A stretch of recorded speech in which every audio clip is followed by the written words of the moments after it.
But it's a numbers game, It is. right? But if it's a numbers game, you got to understand how the numbers work. And Yeah. what am I looking for if I'm a venture capital? I need that outsized return. Welcome to Married to the Startup. I'm Alicia McKenzie, a wellness entrepreneur and digital creator. Alongside me is my amazing husband, George, the CEO who's always ready for a new challenge. We've been navigating marriage and running startups for over a decade, and we're here to share the real, unfiltered journey with you. Join us for insights and candid conversations about integrating love, family, and entrepreneurship. This is Married to the Startup, where every day is a new adventure. Welcome to episode 14 of Married to the Startup. I am your host, Alicia McKenzie. I am your co-host, George McKenzie. That's a big pause there. Like, what is my name? Did I just blank out? It's a very large pause. I just blocked out. Yep. All right, you guys, we are back with another episode today, and we're going to start off with I listened to a podcast. That's how every great adventure starts. I know. I listened to this podcast and it was about blood glucose, which means now we have very different podcast listening habits, just so you know. So I am currently wearing a Dexcom 7 continuous glucose monitor. If you know me in real life, you've seen it because I've probably showed it to you, and I'm trying to convince you to wear one too. And why am I wearing one? No, I'm not diabetic, but the podcast was about glucose levels and just how, and we know this, or I know this, that glucose affects everything, right? And what you eat affects your glucose levels. So a banana is going to send your glucose levels through the roof. A cupcake, anything high in sugar is going to spike your blood glucose levels. And why is this a bad thing? It is bad if you, A, don't make enough insulin to bring your blood glucose levels down, but B, continuous blood glucose spikes over your lifetime could lead to other disorders like diabetes or blindness, or as my husband lose a foot. Yeah, but it's you could lose a foot. It's a lot like it's when your glucose levels spike and then your body produces insulin to bring the glucose down, and then what over time could happen is you eventually go into the deficit where you're producing too much insulin to bring down glucose, and then you have that trough after the glucose high because you've had an overabundance of your body producing the insulin. So now you're in that deficit. So let's start from the beginning. Let's start from the beginning. Glucose is the fuel that your body runs on, right? So it is responsible for, let's just say, like 90% of the functions in your body. It's stored in the liver and in the muscles as glycogen. Yes? Sure. Got it? Glycogen. All right. Got lots of glycogen. The pancreas is what is responsible for producing the insulin. And it's the hormone that regulates your blood glucose levels. Got it? I think so. All right. So insulin enters the cells and it releases the stored glucose to fuel your body. It's a freedom fighter. Insulin out there releasing glucose from its prison cells. Yes. So diabetes happens when your body does not produce enough insulin, either because you don't produce it. Let's say you're type 1, which means that you were born with it, or type 2 is from lifestyle. All right. So this happens. High blood sugar occurs time and time again, causes all sorts of damage in your body. And this is where my continuous blood glucose monitor comes in handy, because I wanted to see how what I'm eating is affecting my body.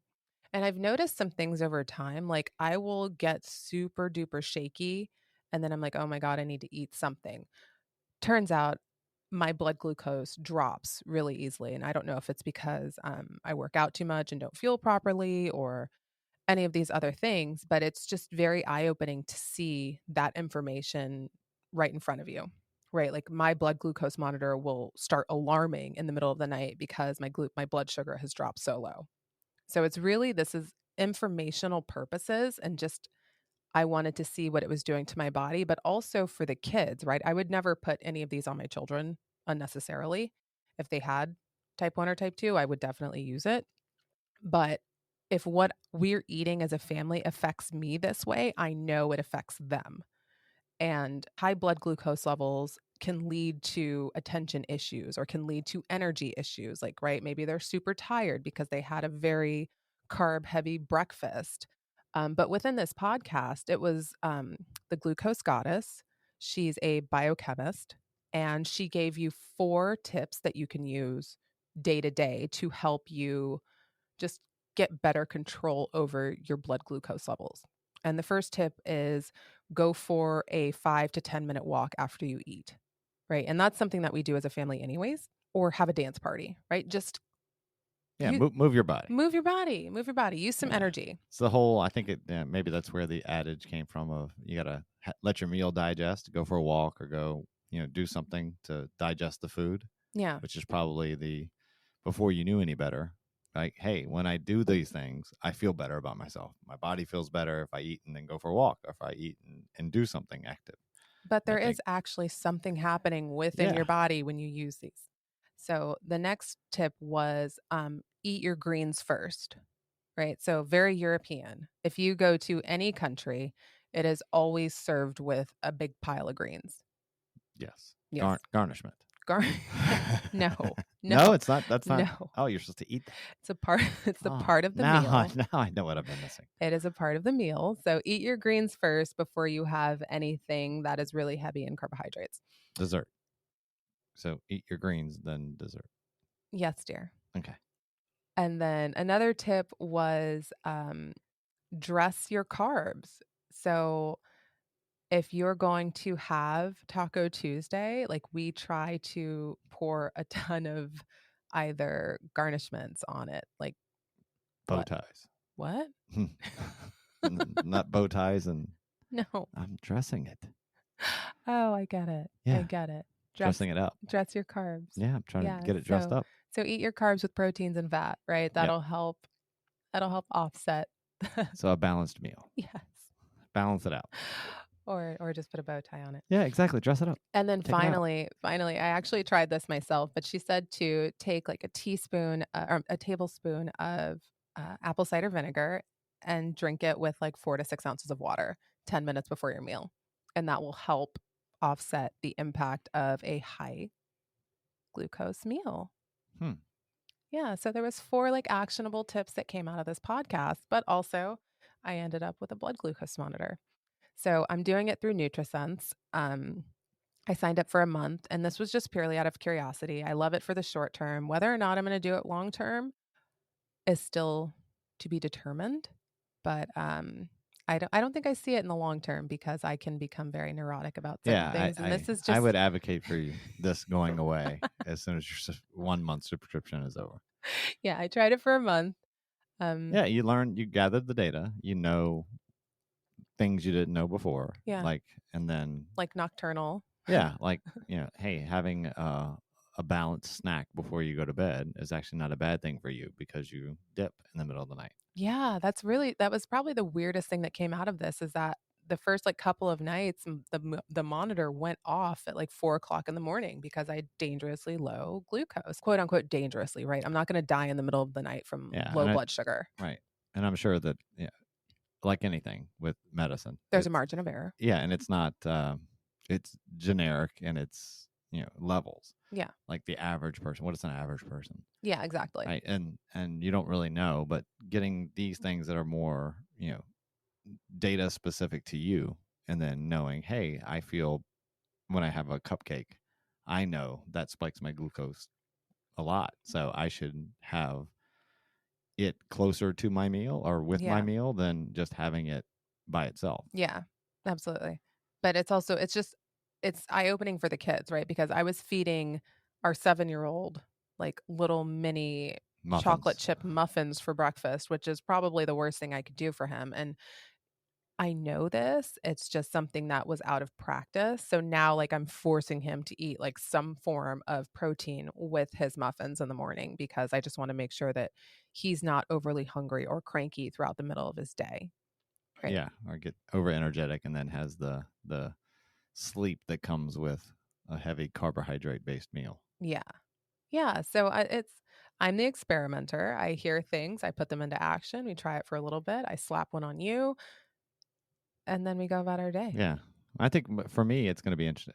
The only reason I want to do it is I love the data element of it, but I also want to see if there's genetically differences. Yeah, Like for you, you crave sugar. And yeah, then when you looked at what happens when you eat sweets, your glucose goes crazy. So yeah, your body wants that energy store, wants it, right? And then for me, I don't crave sweets at all, but I do crave potato based products. So it'd be interesting to see if potatoes have a similar effect on the way my body uses those carbs to produce yeah, glucose. If I'm hyper effective at getting glucose from those types of carbs versus sweets, which is maybe why my body doesn't crave it. yeah, But I don't know. We'll see. Or it could just be all in my head. maybe, but it's a theory, right? Like, you crave certain things for a reason, it's Yeah. I don't know, we'll find out, but if you have small children, a glass of orange juice is probably the worst thing you can give them first thing in the morning. Yeah. Unless you're giving them eggs and something else with it. Yeah, but still, Yeah.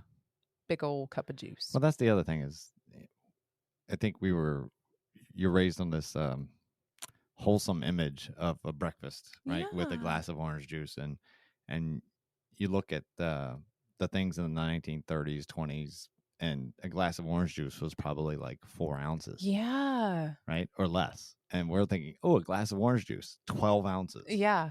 It's a big difference on all that acidity, one in your stomach, and then two, the sugar. Yeah, but just look at the size of plates nowadays, Yeah. right? Like, at home, we don't eat off of dinner plates, we eat off of the appetizer plate. Yeah. The dinner plate is what we put stuff on to serve. It's like a Yeah, serving that's like a tray. serving platter for us, so it's I don't know, I think you hit the nail on the head as we've gotten further more evolved. Yeah, we're a Everything plentiful nation. We have everything has everything. gotten larger, Yes. including the humans. That's true. Alright, so that was, moving Your on. dalliance into continuous glucose monitoring. I know. It's just really interesting. I love the data, and I actually met another woman at tennis, and she was wearing one too, and I was like, "Are you diabetic?" And she's like, "No, are you?" I'm like, "No." I just think it's really refreshing that more people are taking control of what they're putting into their body and just trying to learn more about it, right? You can't Yeah, for so long we've been taught that we've been taught tons of things. One being, oh, fat's bad. Eat a low fat diet. That, turns out to not be true. And then it's, oh, don't eat any carbs. And you're like, oh, well, your body actually runs on carbs. So if you don't have any carbs, it's probably not going to be good. And then you have the third is, oh, just calorie count. Let's look at all your calories and count your calories. And the Yeah. average person needs 2,000 calories. Like, no, most people have zero idea how many calories they actually burn in a day, Yeah. realistically, or even where a unit of calorie came from. I know. And And I it's just also crazy. get like the privilege of being able to wear a continuous No, it's glucose true. monitor. Like yeah. Uh, I uh, am fully aware of how this sounds, yes. but also if I can share some of this knowledge with anybody listening, like I'm sure you have kids. I'm sure you're trying to figure out what the hell to feed them for breakfast. And I could not get my 9-year-old to eat anything this morning. So I have a little shot glass. It's like I was going to say one of our chefs used it when we lived in South Carolina. Yeah. We But fell in love with it. we did. We fell in love with it, but it's a little shot glass and I pour protein shakes in this shot glass and I'm like you have to have at least 2 of these before you can leave the house. Right? Like that is our rule. I will not send anybody out of the house on an empty stomach. And this is why. Yeah. So Right? at least Some form of nutrients has to go into your body. yeah. Whether Can only imagine he gets to school and he hammers snacks immediately. right? Probably. Yeah, well, that's another thing. We've started feeding them earlier. Yeah. The dinner. I think we talked about that last time. But Did yeah, we? I don't know. But it's worked. Instead of coming home and raiding the pantry, there's food started. So Yeah. they get a healthier snack like, bell peppers or carrots or something that's out. Yeah, versus like plowing through 6 bags of pirates booty. Yeah, It's wild. It's wild out in these streets. that it is. And this the dangerous streets of McLean. Yeah. All right, moving on. So we were talking about birthday parties, but we had a and cupcakes and all that good stuff. But we had a birthday party this past weekend, and I was like, I don't want to do goodie bags anymore. Well, I think it's you made that conscious decision, and then you woke up in a panic. Yeah, because I didn't do the goodie bags, and I'm like, wait, I'm not doing goodie bags anymore, Right. right? Like that was a line in the sand that I drew, and when we send out party invites, I think our our friends know me well enough to know that I don't like birthday presents for the kids because they don't need them. Yeah, they don't want anything. They don't yeah, you could ask him, "What do you want?" And, like, they don't even know, like, he's Yeah, they scouring just name some random stuff that they've seen in Yeah, the last 20 minutes. yeah, but so that they know that I'm not a fan of birthday presents, I'm more about experiences and everything else, but I drew a line in the sand that I wasn't gonna do goodie bags anymore because when my kids go to parties, they come home with little bags of plastic shit that they use for 20 minutes, and then it's all around my house. And most of the time it just gets thrown away, right? It's used for 5 minutes, then gets thrown away. And then you Yeah. look at this, consumerism and wasteful capitalism that we see everywhere. And it's just, hey, let's spend money to buy these, dollar store knockoff stuff, and then the kids will use it for 5 minutes, and then it ends up in a landfill for 500 years. Yeah. Right? Like it doesn't make sense to me anymore to continue to buy into this thing. And I know people are going to say, "Well, it's etiquette and it's not polite to bring up gifts and whatever." But like why? Why are we doing this? Yeah, I And don't. It's interesting. Like, got to be careful of how hard you tug on the thread, but there's so many of these social norms that who knows how they originated, and yet we continue to propagate them. yeah, And is it just mass consumerism? I mean, yeah. I mean, a lot of the manufactured holidays to promote buying stuff. Yeah. So if your kid has a birthday party and we're invited and you don't mention anything about gifts, I bring something from Lush, which is it's a bath store, right? I will get your kid a bath bomb and a bubble bar and they can have the best bath of their life and then it disappears and you don't have to worry about it. Yeah. Right? Like things like that, I'm okay. I support that. We went to another party and somebody gave us a free ice cream cone to I think it was Cold Stone. Oh, what a great. That's a Right? great one. That was the goodie bag. Like that kind of stuff is fantastic, but I have such a hard time feeding into this. You're going to buy my kid a present, and then I'm going to give you a bag full of plastic garbage that you don't even want and you don't want to store. Like it doesn't make sense to me. It doesn't make Yeah. sense to me.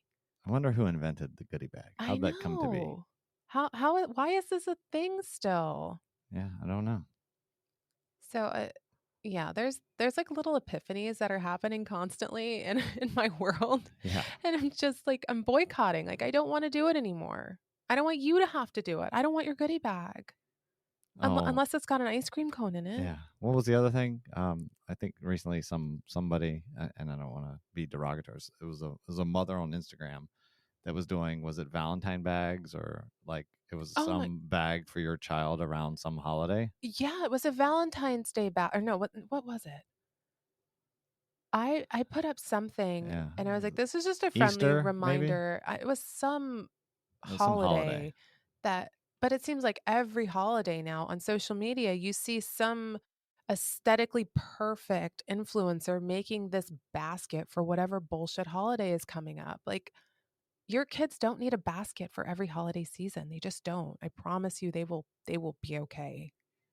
But then what will the influencer post? What will she influence you to purchase? I And don't get started on the influencer rant again. But yeah, it's just I think it goes hand in hand. You create these social norms around holidays or events, and yeah. then you try to create new ones, but it's all around, maybe we've reached this point in our civilization where we have nothing but, time to spend on useless behavior, but Maybe. creating things that nobody wants But there's that a serve no purpose. huge hurricane that's getting ready to wipe through Florida. If you want to influence something, influence people to go buy diapers and wipes and start sending them to every freaking shelter you can to in Florida. Yeah, there's some gift baskets for you. Yeah, Things people seriously. actually need, Things, I mean, or goodie bags of donations to charity. yeah, a girlfriend of mine she just spearheaded a huge fundraiser, and not even fundraiser, but items and donations for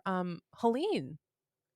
And now Now you're back to back, it's and back these to poor people probably barely got the stuff from the yeah. from the last Some of it is probably hurricane. still sitting in her living room. She's trying to figure out how, like, How to it's get it there? yeah.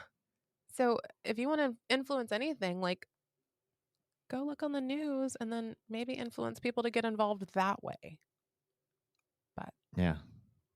I digress. No, I think we should start a trend of, instead of goodie bags, it'll be good deed bags or something, where it's like, oh, we donated it in your child's name.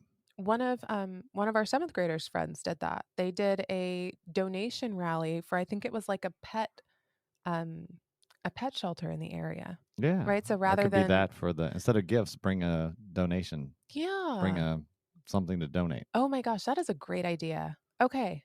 Our next birthday party, Yeah, that's bring donations, bring and we'll donations. create the whatever the charity will be, and then bring something for this. Here's a list of things they need. Yeah. And I think we're finally getting through our kids that they don't need to have a ton of birthday presents every birthday. Yeah, they get plenty. Yeah. And I mean, his birthday party was awesome. It was. It was really cool. And it was very small. And they had their little cupcakes and pizza, and they got to shoot each other with paint guns. And Yeah, paintball for the win. yeah, it was great. But next time, I like that. I like the social aspect of a goodie bag. Okay. Or of a present. Yeah, I get. I'll have to coin a term, something around doing good. I'll have That to was a figure it good out. idea, babe. All right, that's my one for the day. I'm All out. right. Done. No more ideas. All right, moving on. So this is actually really interesting, and I wish I had like $100 every time I heard somebody say this, but I need VC money. Yeah, I've got a great idea Yeah, I've got a for great idea. XXX. Or, yeah, my business is doing fantastic. I need I need capital. venture capital. Yeah. Okay, babe. What is venture capital? Well, before I go into venture capital, no, the I think it's a overused term, because it's, everyone's seen Silicon Valley, or they've read about it, and they're like, oh, I need VC money, or I need angel investing, I need capital Mm-hmm. for XY. I mean, hopefully they have a use case for it, versus I just want it because that is the next evolution of my business, is Yeah. to inject outside capital. Yeah. And then I think often people think, hey, it's a form of liquidity, or a liquidity event, but it's not. Like, VC money is for growth, like Mm-hmm. hyper growth, not really for de-risking your business. Yeah. And that would be more, private equity, or debt, maybe even debt service to front load some of the cash. But so let's just hone in on venture capitalism. And it's a relatively new industry, I would say. I don't think it's been around forever.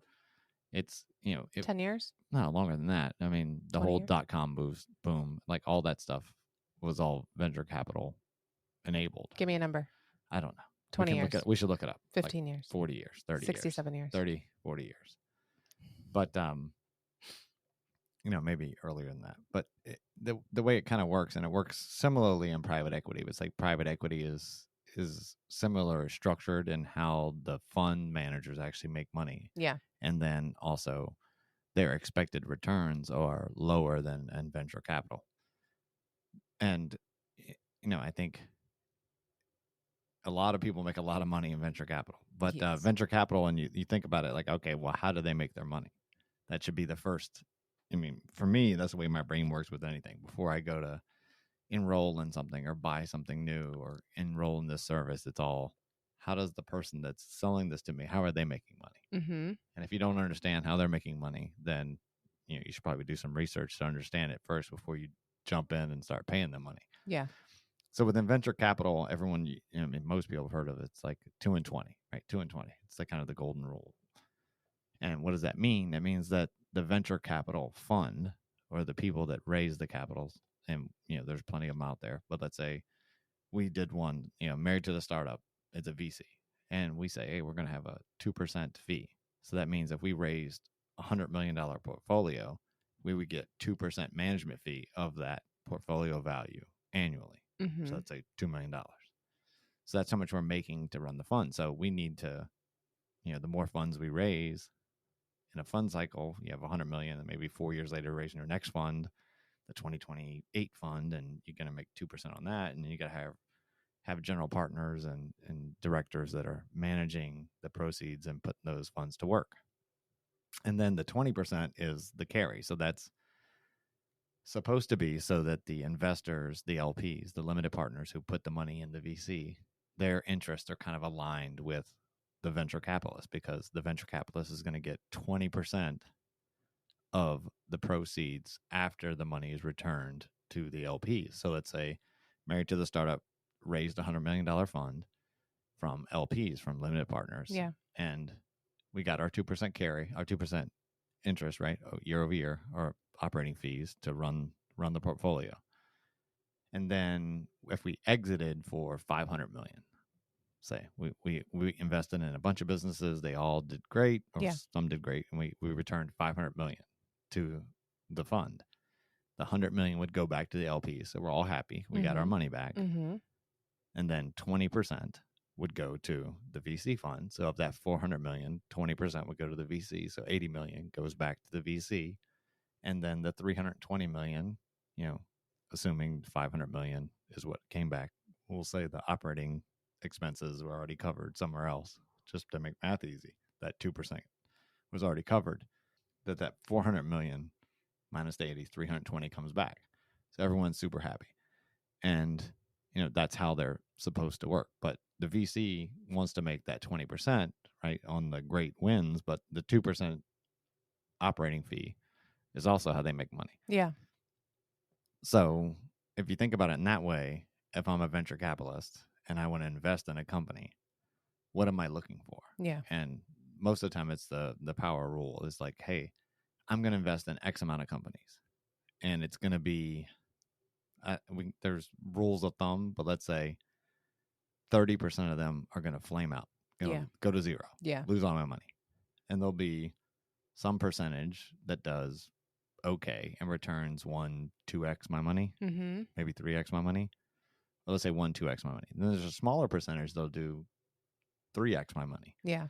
But then there's the really small percent, but those are the ones that are the 10 baggers, right? The 10, the 20, the 100 bagger. Those are the ones that return the outsized returns that carry basically the whole portfolio. Yeah. It's these small unicorns that drive all the real profit. But it's a numbers game. It is. Right. But if it's a numbers game, you got to understand how the numbers work. And what am I looking for if I'm a venture capital? I need that outsized return.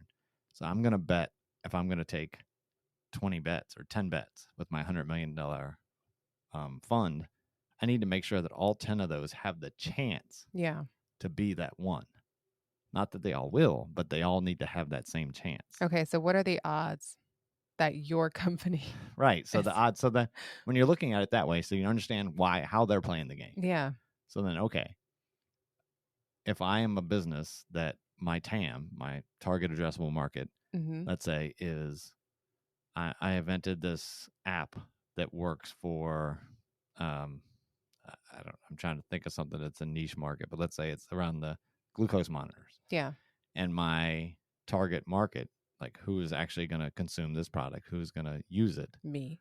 Are diabetics. Yeah. So now you're saying, okay, here's my market. It's diabetics. Yeah. And how much money do they spend in that market being proactive versus reactive, whatever? You find who your target customer is and how much money is being spent there today. Yeah. And if that number is small, right, then a VC is not going to care. Yeah. It's got to be big. It's got to be big enough that I can have this super outsized return. So I need my TAM to be every person. Yeah. Or large enterprise, or maybe mid-market, but like SMBs, it's you don't see the explosion there. So that's why there's not a lot of VC money going into that space. So if you look at your business, you're like, okay, is my TAM big enough to even get on the radar of VCs? Yeah. Can this be the next Uber? Can it be the next Airbnb. Salesforce Yeah. or whatever? Yeah. Like that's the one. And be honest. I mean, you can't go in with a TAM of, oh, it's a $500 billion market. Like, is it really? Where did Is you it get that really? data? Is it Did you do the really? research to figure out how big is your market? Yeah. Who is your target customer? So one, they're going to want the big TAM because that's how they're going to be able to get that one that hits it. It's the Mm-hmm. home run. Yeah. And then the second thing they most of the times they'll look at is, okay, who's the executive team? Do I believe in these folks? Have they done it before? Have they delivered these outsized returns, or do they have the potential to? And if your management team isn't structured well enough to invoke that confidence, and maybe not, and then it's, have I already established some sort of product market fit? Do I look at my TAM? Yeah. It's big. Everyone agrees my TAM is big. My executive team is pretty good, right? We can do it, and then we have some success in which we can say, of the TAM, we have a service obtainable market, a Yeah. SOM of X. So say $5 billion market. I can obtain of that market 10%. So Mm-hmm. 500 million. That's where I can get. Yeah. And I have some proof points around that.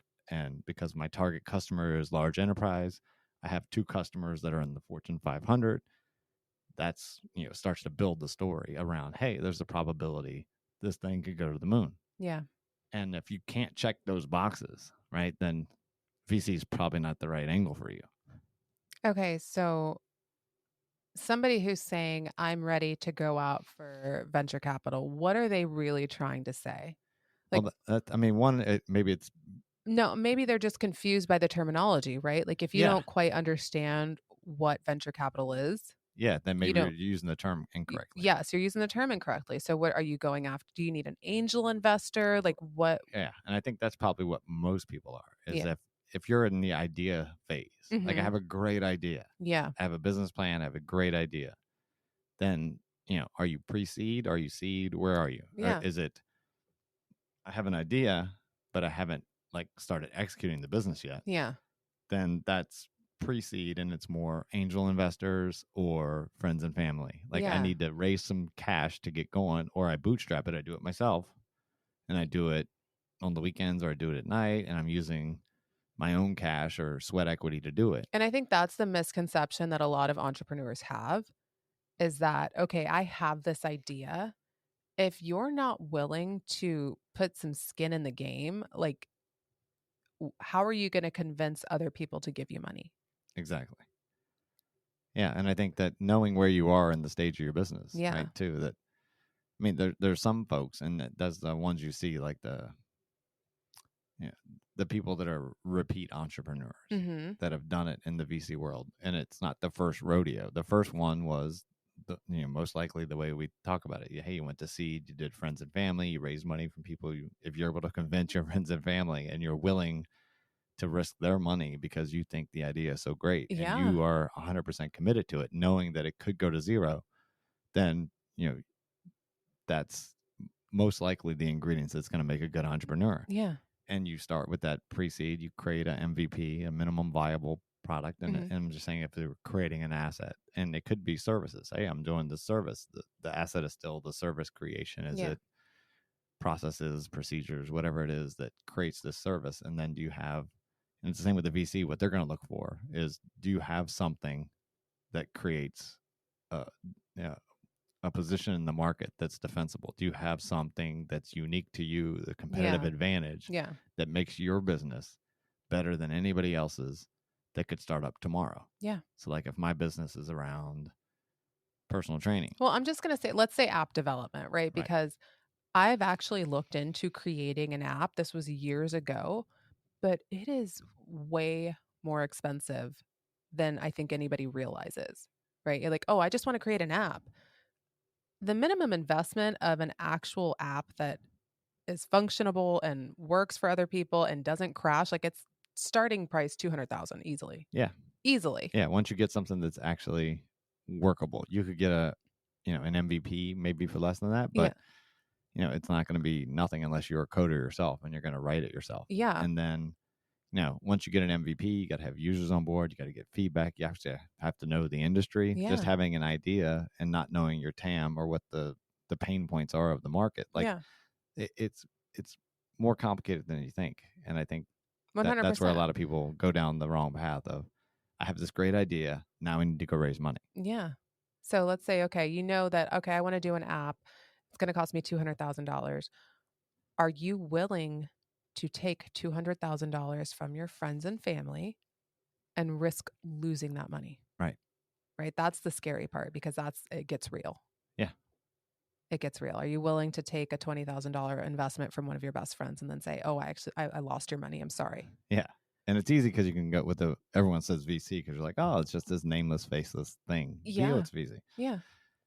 And I think the flip side of that coin is you could have a very, very successful business, Yeah. right? That's doing well. Let's say you did the friends and family round and you got the $250K and you developed this app and now you got 1 million subscribers. It's going gangbusters. And you're like, oh, now I'd like to blow this thing up. Yeah. So and then VCs are calling me and people want to invest. And then you take on this money, X amount of millions, let's say $10 million, and you're feeling fantastic. Like, hey, I got 10 million at a $100 million valuation. My company is worth 100 million.